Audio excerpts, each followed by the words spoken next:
नमस्कार। गुवाहाटी में भारत और दक्षिण अफ्रीका के बीच जो टेस्ट मैच चल रहा है वो अब एक ऐसी स्थिति में पहुंच गया है जहां से भारत की वापसी लगभग नामुमकिन सी लग रही है। हमारे पास मैच के शुरुआती 3 दिनों का जो ब्यौरा है वो सिर्फ एक स्कोर कार्ड नहीं है बल्कि एक पूरी कहानी बताता है हाँ, बिल्कुल। कि कैसे एक टीम ने, आप कह सकती हैं, मिथोडिकल तरीके से सत्र दर सत्र दूसरी टीम पर अपनी पकड़ बनाई। तो आज की हमारी ये पड़ताल इसी कहानी की परतों को खोलने के लिए है। हम ये समझेंगे कि दक्षिण अफ्रीका ने ये दबदबा कैसे बनाया और इस पूरी कहानी में गुवाहाटी की लाल मिट्टी वाली पिच भी एक अहम किरदार है। बिल्कुल सही कहा। टेस्ट क्रिकेट की खूबसूरती यही है कि यहाँ दबदबा एक टी20 वाले ओवर या एक आक्रामक स्पेल से नहीं बनता। ये एक सोची समझी लंबी रणनीति का नतीजा होता है। और ये मैच तो इस बात का एक टेक्स्ट बुक एग्जाम्पल है। दक्षिण अफ्रीका ने इसने सिर्फ रन नहीं बनाए या विकेट नहीं लिए, उन्होंने भारतीय टीम को हर मोर्चे पर, चाहे वो रणनीतिक हो या मनोवैज्ञानिक, पीछे धकेला है। और इसकी शुरुआत तो टॉस जीतने के साथ ही हो गई थी। तो चलिए इसी से शुरू करते हैं। पहले दिन दक्षिण अफ्रीका ने टॉस जीता और बल्लेबाजी का फैसला किया। डीन एल्गर और काइल रिकल्टर ने एक ठोस शुरुआत भी दी, लेकिन यहाँ पर पिच की भूमिका को समझना जरूरी है। आपने कहा कि कहानी की शुरुआत टॉस से हुई। इस लाल मिट्टी वाली पिच में ऐसा क्या खास है? देखिए, गुवाहाटी की इस लाल मिट्टी की पिच का एक खास चरित्र है।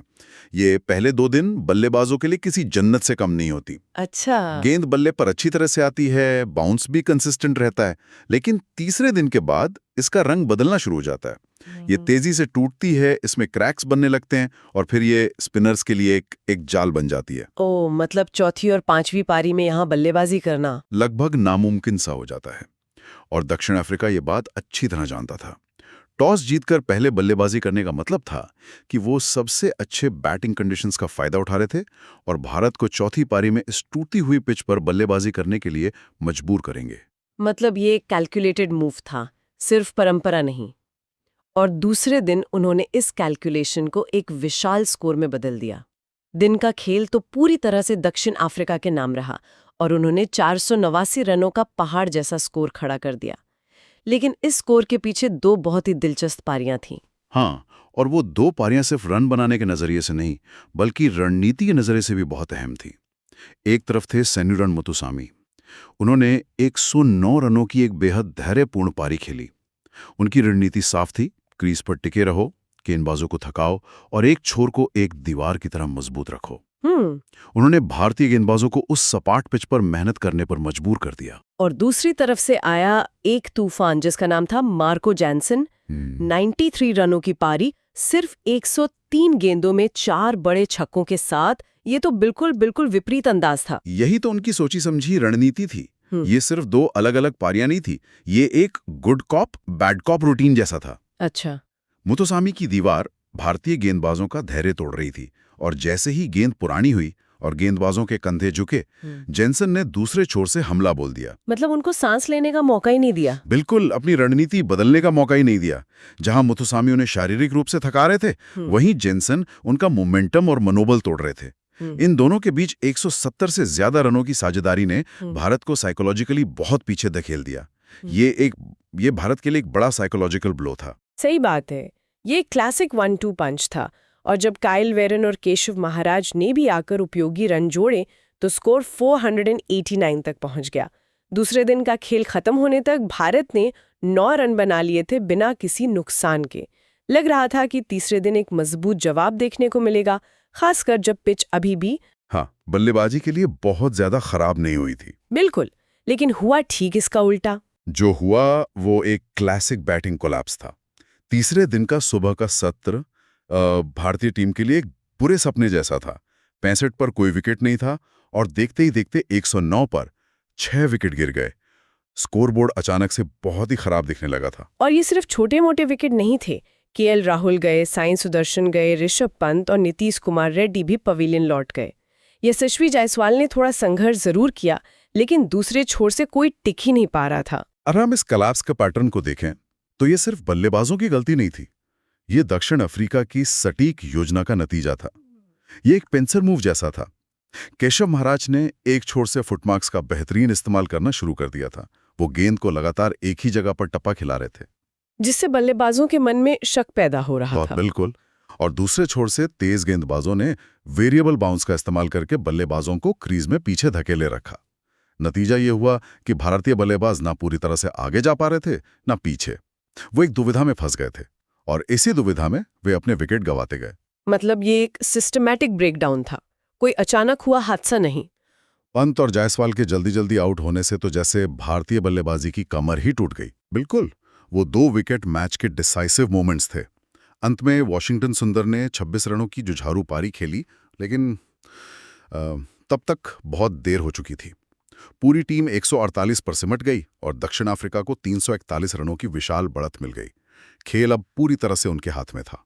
341 रन की बढ़त। हाँ, टेस्ट क्रिकेट में ये एक मैच जिताऊ बढ़त होती है। अब सबके मन में एक ही सवाल था, फॉलो ऑन। और फिर दक्षिण अफ्रीका ने वो किया जिसकी किसी को उम्मीद नहीं थी। उन्होंने भारत को फॉलो ऑन नहीं दिया और खुद दोबारा बल्लेबाजी करने का फैसला किया। मुझे तो अपनी आंखों पे यकीन नहीं हुआ। ये एक बहुत बड़ा स्ट्रेटेजिक कॉल था। हाँ, और इसने बहुत से लोगों को चौंका दिया। जब आपके पास इतनी बड़ी बढ़त हो तो कन्वेंशनल विजडम यही कहता है कि आप थकी हुई विरोधी टीम को फिर से बल्लेबाजी के लिए बुलाएं, ताकि उन्हें मानसिक रूप से उभरने का समय ही ना मिले। बिल्कुल। तो मेरा भी यही सवाल है, क्या ये एक रक्षात्मक कदम नहीं था?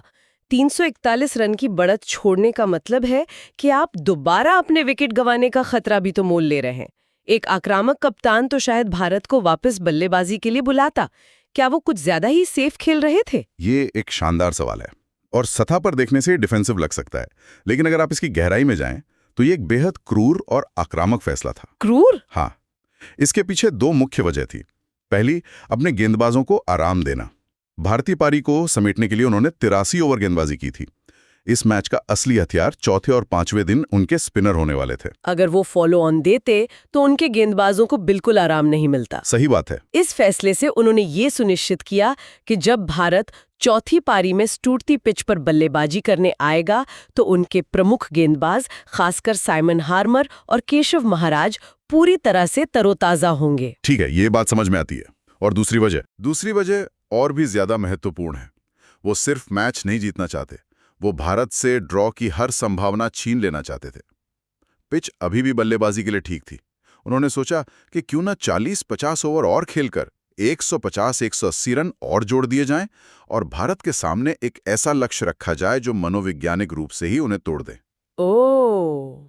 वो मैच से समय को एक फैक्टर के तौर पर हटा रहे थे। ये भारत की वापसी के हर दरवाजे को बंद करने जैसा था। ये सावधानी नहीं, बल्कि एक कोल्ड ब्लडेड स्ट्रैटेजी थी। वाह! मतलब ये डर नहीं बल्कि आत्मविश्वास था। ये सोच थी कि हम न सिर्फ जीतेंगे बल्कि अपनी शर्तों पर जीतेंगे। और तीसरे दिन का खेल खत्म होने तक उन्होंने बिना कोई विकेट खोए 11 रन बना भी लिए थे। तो अब हम कहाँ खड़े हैं? तीसरे दिन की समाप्ति पर जैसा कि हमारे सोर्स बता रहे हैं, दक्षिण अफ्रीका 298 रनों से आगे हैं और उनके सभी 10 विकेट बाकी हैं। हाँ, और सोर्स का अनुमान है कि वो चौथे दिन लगभग 150 से 180 रन और जोड़ेंगे। इसका मतलब है कि उनकी कुल बढ़त 450 से 500 के आसपास हो जाएगी। अब आप कल्पना कीजिए, भारत को मैच की चौथी पारी में लगभग 500 रनों का लक्ष्य मिलेगा, वो भी एक ऐसी पिच पर जो अब पूरी तरह से टूट चुकी होगी। बिल्कुल। और सामने होंगे तरोताजा साइमन हार्मर और केशव महाराज। ये तो किसी भी बल्लेबाजी क्रम के लिए एक पहाड़ चढ़ने जैसा होगा। ये सिर्फ पहाड़ चढ़ने जैसा नहीं है, ये एवरेस्ट पर बिना ऑक्सीजन के चढ़ने जैसा है। इसीलिए जीत की संभावना बताने वाले आंकड़े ये कहानी कह रहे हैं। दक्षिण अफ्रीका की जीत की संभावना 90%, मैच ड्रॉ होने की 8%, और भारत की जीत की सिर्फ 1 से 2%। हाँ, ये आंकड़े दिखाते हैं कि मैच अब सिर्फ एक औपचारिकता रह गया है। भारत की जीत के लिए अब किसी चमत्कार से भी बड़ी चीज की जरूरत होगी। तो अगर हम इस पूरी कहानी को संक्षेप में देखें तो कुछ निर्णायक मोड़ साफ नजर आते हैं। पहला, मार्को जेन्सेन और सेनुरन मुथुसामी के बीच वो 170 प्लस रनों की साझेदारी जिसने एक मनोवैज्ञानिक हमला किया। बिल्कुल। दूसरा, तीसरे दिन की सुबह भारतीय बल्लेबाजी का वो सिस्टमैटिक कोलैप्स। और तीसरा, दक्षिण अफ्रीका का फॉलो ऑन न देकर खुद बल्लेबाजी करने का वो हैरान करने वाला लेकिन बेहद चालाक रणनीतिक फैसला। बिल्कुल। इन्हीं 3 स्तंभों पर दक्षिण अफ्रीका ने अपनी जीत की इमारत खड़ी की है। उन्होंने बेहतर क्रिकेट खेली, बेहतर रणनीति अपनाई और अब वो जीत की दहलीज पर खड़े हैं। ये विश्लेषण दक्षिण अफ्रीका की जीत का एक स्पष्ट रास्ता दिखाता है। लेकिन लेकिन टेस्ट क्रिकेट में शारीरिक खेल के साथ साथ मानसिक खेल भी उतना ही महत्वपूर्ण होता है। तो इस चर्चा को समाप्त करने के लिए हमारे लिसनर के लिए सोचने वाली बात क्या है? सोचने के लिए अंतिम विचार ये है कि जब एक टीम को ये पता हो कि उसकी हार की संभावना 90% है, तो उसकी मानसिकता कैसे बदलती है। जब जीतने का दबाव पूरी तरह से खत्म हो जाता है, तो क्या ये एहसास उन्हें बिना किसी डर के आज़ादी से खेलने के लिए प्रेरित करता है? ये सोच करके अब खोने के लिए कुछ नहीं है। बिल्कुल। क्या कोई बल्लेबाज एक अविश्वसनीय पारी खेल सकता है, या फिर हार का ये भारी बोझ इतना असहनीय हो जाता है कि संघर्ष करने की इच्छा भी खत्म हो जाती है और टीम बिखर जाती है? भारत चौथे और पांचवें दिन किस मानसिकता के साथ मैदान पर उतरता है, यही इस मैच का आखिरी और शायद सबसे दिलचस्प अध्याय होगा।